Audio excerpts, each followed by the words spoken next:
Hello, welcome. So today we're in r/Am I the Butthole, where OP's partner tells them that their friend is too ugly to date their friend. So yeah, if that sounds interesting to you, then stick around and enjoy. And don't forget to like and subscribe, please. Thank you! Am I the butthole for telling my friends what my ex-friend said to me and basically ruining his social life? Please excuse my English, I'm not a native speaker. I, 19, am currently in university and happen to enroll together with an old ex-friend, M, 20, into the same uni. We've been friends since the first grade and look and behave scarily alike. He told me that he likes me before when we were 17, and I flat out refused him, but still stayed in contact. Oh, poor guy. Just dead rejection. Now, on to the problems. We've attended a party together, like we usually do, because we live on the same street and it's a lot safer for me to go with a man than alone. It all went well until he decided to ask me if he could drink his beer from my tartars? Okay, don't feel sorry for him anymore. He deserved that rejection. Wholeheartedly. Which I obviously said no to. He then asked me if he could touch them, and I said no again and left the party. What you should have said is if those fingers go anywhere near my person, they will no longer be attached to you. The next day, my friends asked me why I left the party, and I've told them what happened. Well, problem is, today he came up to me and told me that my friends told what he said to other people, and now his social life is ruined because people see him as a weirdo. Really? Oh, I can't imagine why that would be. I said sorry and rushed off. Sorry is far too good for him. So I've been thinking about it. If I did mess up by telling my friends, so am I the butthole? No? No? He was entirely inappropriate and gross. Absolutely not the butthole. Also, just ew. And then down in the comments, Petty Honest Throwaway says, not the butthole. I mean, if you don't want to be embarrassed by your actions, maybe don't do things you'd be ashamed of. It's one thing to say, can I drink beer from your breasts and leave it at that when you declined? I mean, yeah, but that's still bad enough. But he didn't. He continued on. I don't know why he thought you'd let him touch your breasts if you didn't want him drinking beer off them. I don't know why he thought you'd let him near your breasts or in any sexual manner if you turned him down already. If people are shaming him and he feels ashamed for his actions, that's probably a good thing in my opinion, because from a good versus bad behaviour standpoint, yeah, he wasn't behaving well. There's no reason to ask a girl to drink beer from her breast if she already turned you down earlier. The only time I can see that random request making sense to a random girl is if everyone's partying and she's into you that night, but that's not this situation at all. Yeah, exactly. If you don't want people to think you're a creepy weirdo, don't do creepy weirdo things. And then Alifant628 says, not the butthole. If anyone ruined his social life, it was him. Don't put pressure on friends to do creepy things when you've already been told no. He effed around and found out by ignoring boundaries you'd set. I'm more worried about you coming and going on the dark street if you no longer have him as an escort. Please be careful. Yes, please be careful. I hear those big, heavy torches are great to be able to see when you're walking down a dark street, and for no other purpose at all. Not at all. Next post, am I the butthole for telling my girlfriend that her friend is too ugly for my friend? Dude, what the fuck?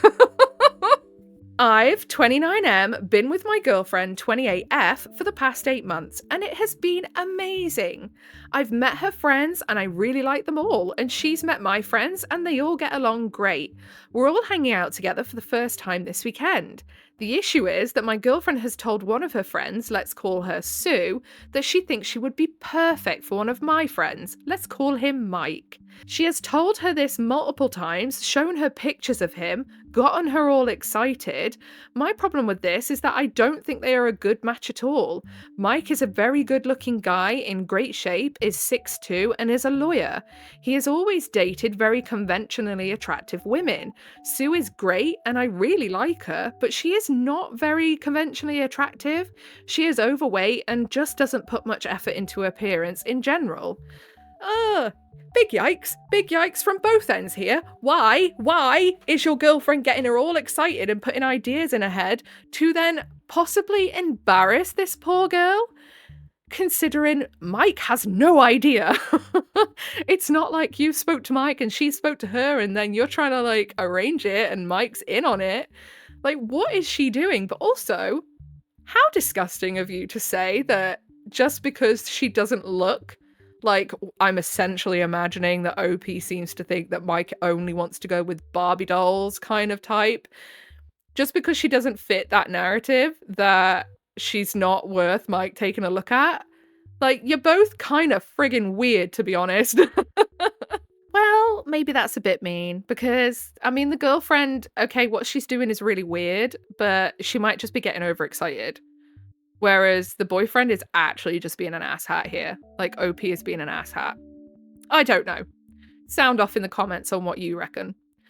My girlfriend has mentioned this potential match to me a few times, and I've always just kind of brushed it off with a "we'll see" or "you never know," hoping it would just fizzle out. But after we made plans to all hang out, and after I had found out she's been telling Sue about it, I felt I had to say something to her.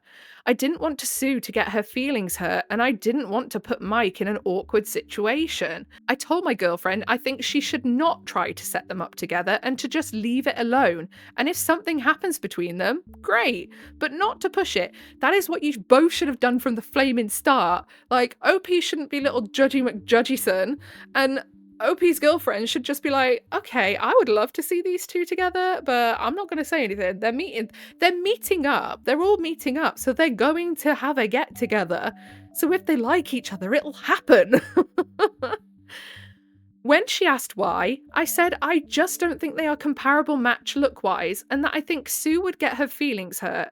I said I don't think they're a great match personality-wise either, since he is super active and she is much more of a homebody. Means nothing, my friend. Absolutely nothing. I've got a few friends where one of them is an absolute gym buff and the other one barely leaves the sofa and they get on great. This caused a big fight, our first real fight, where she accused me of thinking my friends were better than hers, asking who else I thought was ugly, etc. I was genuinely just trying to avoid an awkward situation, but I might have made it worse. Should I have just kept my mouth shut and let it happen? No, you shouldn't have kept your mouth shut. I will say, you shouldn't have kept your mouth shut. What you should have done is said, OP's girlfriend, please stop trying to push this and make it happen. You're going to make it really awkward for them both. Just let them meet up. And if they have a spark and they decide they're attracted to each other, perfect. If not, no harm, no foul. Nobody knows that you were like shipping these poor gets in your head. And then no one feels embarrassed, no one feels awkward, and no one feels sad and let down because one person's getting fed all of these idealized versions of what's going to happen when they meet, and the other person has no friggin' idea, you know? Down in the comments, No Apartment 4551 says, everyone sucks here. No one should be setting anyone up. Your girlfriend needs to stop interfering. It's not necessary for you to police who might find who attractive either. And then Loquacious 555, I have no idea if I pronounced that right. Dude, of course you should have kept your mouth shut. In what world would that have ever go over well? None. You need to warn Mike about what your girlfriend has in store for him and then keep your mouth shut about it. Avoid the topic, period. Like, I disagree. I think he should have definitely stepped in and said, stop filling your friend's head full of these ideas. Like, Mike might not be interested and you don't want her to feel awkward or embarrassed or hurt, and I don't want my friend to feel awkward because your friend is trying to climb him like a tree when she's just met him, you know? So I do think OP was right to say, you should back off a little bit here, but absolutely not right in saying, it's because I think your mate's ugly. Like, no! What are you on about? Next post, am I the butthole for telling my friend they have a controlling girlfriend? Am I the butthole to tell my friend I'm not so interested in hanging out anymore? I, 30M, have a close friend, 30F, who in the last 6 months has pretty much gone silent and become super flaky. Some context, we have been friends for 7 years. In 2020, she came out of the closet, broke up with a long-term boyfriend, and started dating girls. At the start of last year, she started dating a new girl. I was excited for her because she was so happy and thrilled with this new relationship. And as typically happens, she got very consumed with the relationship, and we went from hanging out a few times a month to maybe once in the last year. When I have seen her, her girlfriend is always present and very, in my opinion, controlling. She decides when they both leave, where we hang out, everything. Recently, I've been trying to reach out more and schedule phone calls, IRL hangouts. I have now been ditched twice because her and her girlfriend have a last minute thing or something. When she cancels, she doesn't reschedule or suggest other times, just sorry. We live about an hour apart with traffic, and the 2 times I've seen her this year, I've driven to her. One of our mutual friends recently blew up at her and said she didn't want to be her friend anymore over it. Oh, so she's doing it to other people as well. And that her new girlfriend is controlling, and my friend is throwing away all of her friends to have a girlfriend. This week, she blew me off again, and I had sort of had enough. I've been having a really rough time and was really looking forward to her support, and she bailed for whatever reason, like they needed to groom their dog. I tried to be nice, but sent her the following. Hey, I totally get it, but to be honest, you have been pretty absent, and I was looking forward to seeing you because my grandma has been in the hospital and I've been having a rough go of things. I think until you have space for our friendship, I will probably stop reaching out. Over the last 8 months have been all about your new relationship, and you have ignored almost all of your friends. I think your partner is very controlling and isolating you from your friends.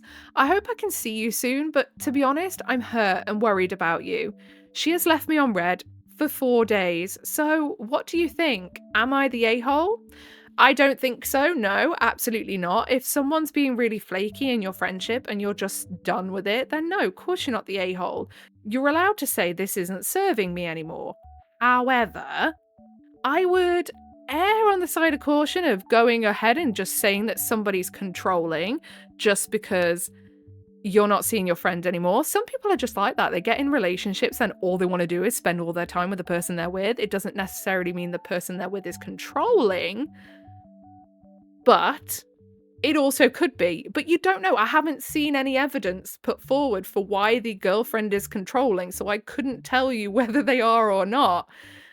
But yeah, I definitely don't think that OP's in the wrong here for saying, look, I'm done. I've had enough of this. I think that's absolutely fair. Okay, so editing me just jumping in here to say, I do realise now, listening back, I think at the time I'd forgotten where the OP had mentioned it, but the OP does actually give some loose examples of why this new girlfriend could be controlling, as in saying that they decide where they go, when they leave, where they go, and where did I just say that? I think I did. Anyway, like, again, it's not really any hard examples for me to be going out on a whim and being like, oh yeah, they're definitely controlling, because you kind of need a little bit more info than that to say that. But, you know, if OP and this girl's other friend have said that they think the girlfriend's controlling, then maybe, which could be a reason. But also, again, I have known quite a few people that as soon as they get in relationships, they get super flaky and all they want to do is hang around with the new bit, you know, the new flavor of the week, basically. And it could be that also. But yeah, just wanted to interject and interrupt myself there because I think I go on to say again that I wasn't really sure if this was a controlling relationship because I hadn't seen any examples. But just acknowledging there were some loose examples given, so it could be a possibility. But again, without any real instances and proof to say so, I would be begrudging to go and say it is, unless the OP's friend had actually turned around and said, look, my girlfriend's a little bit controlling. My girlfriend tells me what I can and can't do. Do you know what I mean? And then down in the comments, Danaus Ernon says, not the butthole. You stated your concern, left the ball in her court. Being friends with someone for 7 years gives you every right to comment on her gives you every right to comment on her relationship as long as it isn't coming from a place of ill intent. I disagree entirely with that. Just because you've known someone for a long time and are friends with them for a long time doesn't give you the right to comment on their relationship. You can absolutely voice your concerns, but you aren't allowed to sit there and just comment on people's relationships and just air your thoughts for no reason just because you've known them for loads of years. That's not how that works. But obviously, if you're concerned, you can absolutely approach them and be like, look, I've noticed this and I'm a little bit concerned. But you don't have an inherent right just because you've known someone for years. What I would say, though, is that OP should absolutely keep the door open if they feel like they mentally can for their friend to come to them in the event that this is a controlling relationship, you know, and they are able to get out and on the other side and they want to reconnect and they need support. If OP feels like they can mentally do that, then I would absolutely say to do that. But otherwise, yeah, if they're not feeling it anymore, then OP's well within their rights to say, look, I am outie. Bye. Next post. Am I the butthole? My wife is super peed off. I have been married for 5 years with my wife, who I've met nearly 10 years ago. The thing is, she loves travelling a lot, and she loves travelling on the date of her birthday. Last year we went to Maceió, Brazil, I am not sure if I said that right, and had a great time. In May, we had a month-long travel to Europe, where we visited some Greek islands, Athens, a bunch of Spanish cities, and Paris. Her birthday's in a few days, and we've had some long talks about travelling. Europe left us in debt, and some health issues have left us with almost no savings. Also, we want to have children this year, and we need some medical assistance for that. That also costs money. I told her that maybe this year we cannot afford to travel anywhere. She didn't like it, but she agreed. I mean, I would say that's very reasonable if you aren't in the best financial position and you also want to start a family. I think the hollybobs have got to go on the back burner, I'm afraid. But it turns out a few days ago she snapped.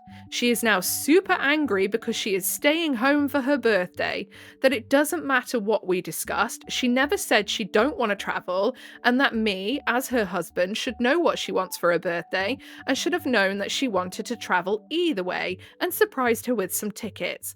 I really don't know how to diffuse the situation. I offered to buy some last-minute tickets anywhere, but now she doesn't want to because she said I'd just be doing it because she forced me. I mean, yeah. Obviously. Am I the butthole? No, your wife's a spoilt brat. She needs to grow up. If you're about to start a family and have kids, she needs to grow up and put her priorities straight.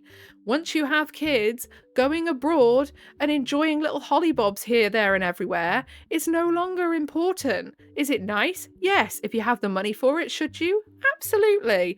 But if you don't, tough shit, mate. Down in the comments, Legal Complaint 7910 says, not the butthole. How does she propose finding the money to travel? Also, maybe you don't have the money right now for month-long vacations thousands of kilometers away, but maybe if you have the money, you could talk about traveling a few days in your country or a country next to yours. Yeah, exactly. Have a little staycation. Why not? I love a good staycation. Partially because you are not getting me on one of those big metal hunks in the sky. I would be far too scared it's going to drop out of said sky and, end us all. But there we are. And also, I don't do well on boats either. I've been on a boat twice. Both times I threw up the whole time, and it was really, really unpleasant. I did get to go to Paris, though. So that was nice. Am I the butthole for refusing to babysit my sister's kids for free anymore?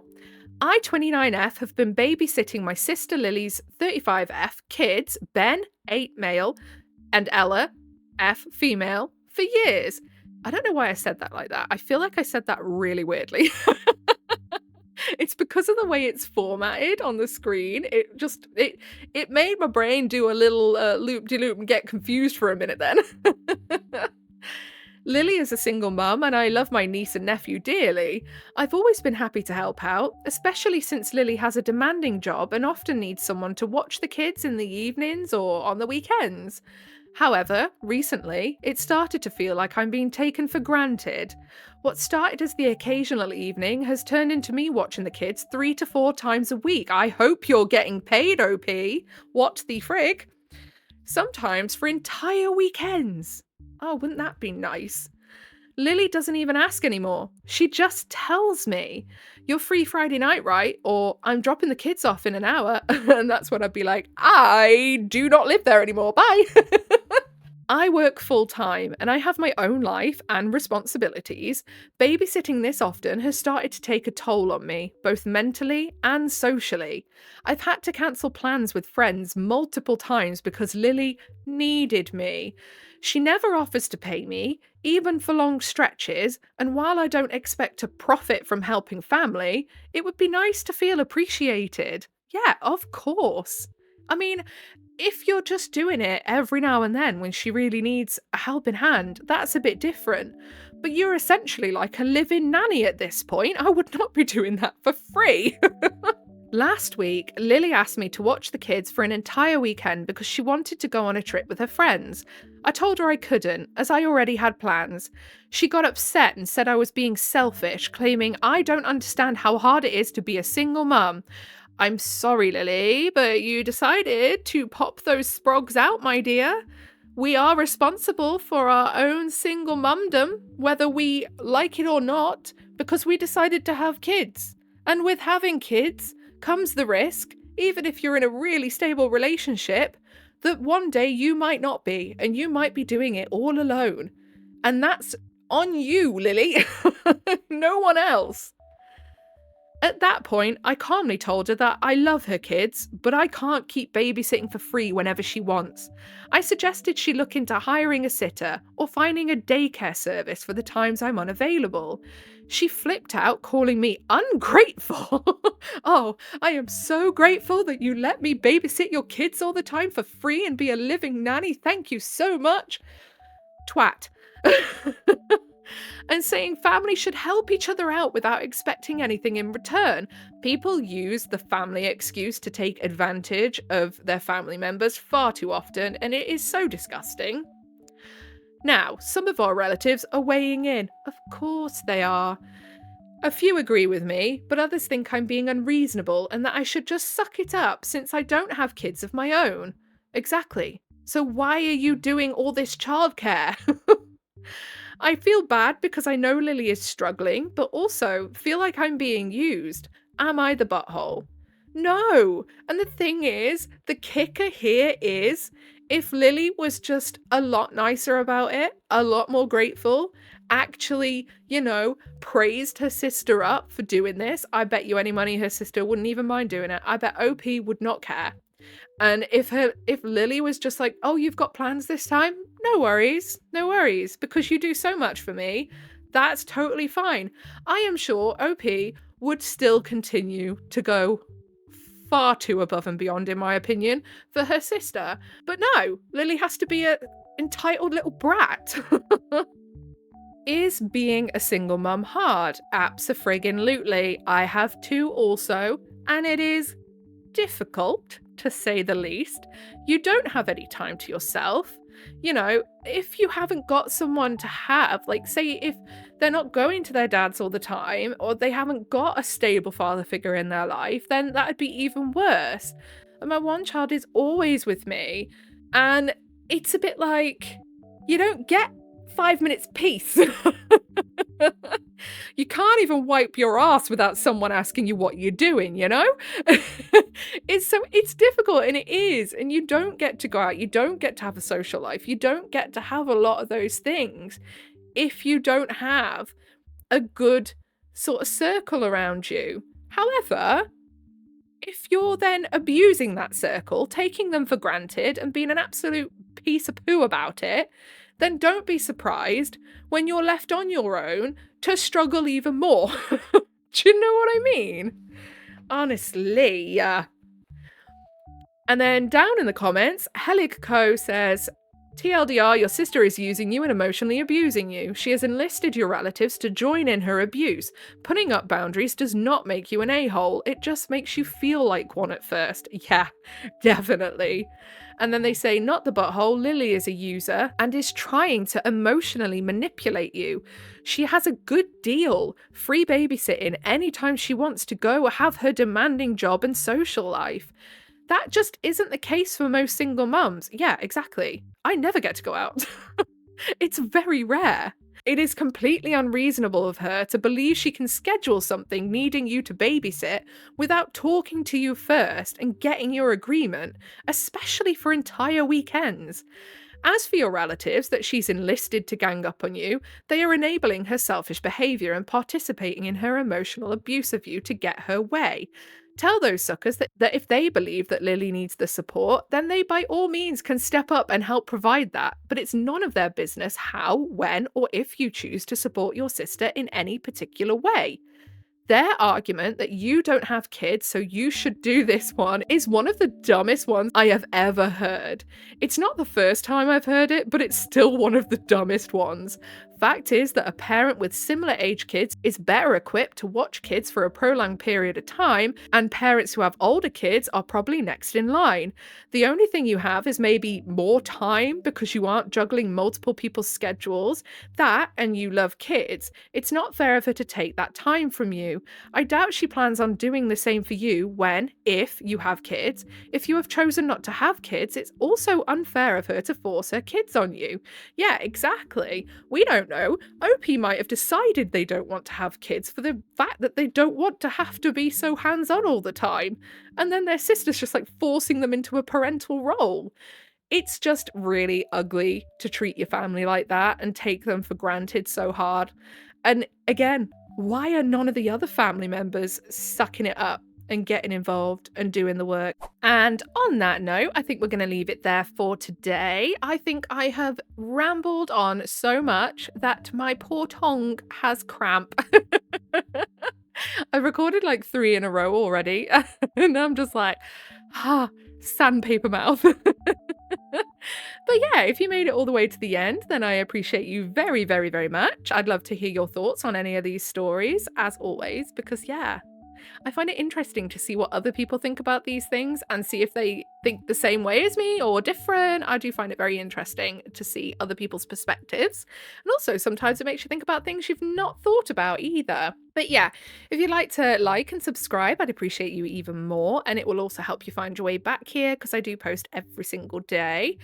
Other than that, I hope you have a really good rest of your day. I'm pretty sure my cat has now gone on to claw the ottoman outside on the landing. Oi! Little so-and-so. So I'm going to go and direct her to the cat tree. The thing that she's allowed to claw. The thing that I have like 7 of dotted around the house that she ignores and just does the furniture instead. So yeah, I hope you have a good rest of your day. Goodbye.